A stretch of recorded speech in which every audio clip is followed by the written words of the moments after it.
1 plus 1 gives us 2.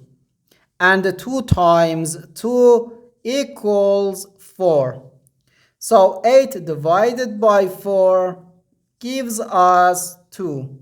But this answer is not correct, because according to the order of operations, which is PEMDAS,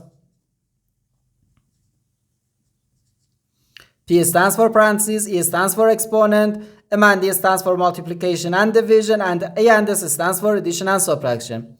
First we have to do parentheses, then exponent, then multiplication or division, and finally addition or subtraction. Remember that multiplication and division have equal priority and we have to work from left to right.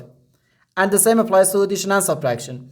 In this expression, we have one division, one multiplication, and one parentheses. Inside this parentheses, we have one addition.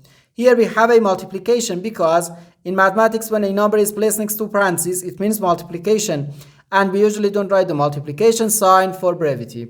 Okay, so according to the PEMDAS, first we have to do this parentheses, then this division, and finally this multiplication. If we do this multiplication before this division, it is wrong.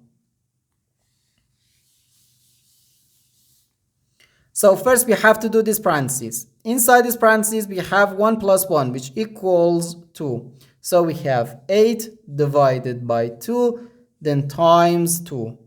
Now in this expression we have one division and one multiplication. As I said, multiplication and division have equal priority and we have to work from left to right. So here first we have to do this division. 8 divided by 2 gives us 4. So we have 4 times 2, which equals 8.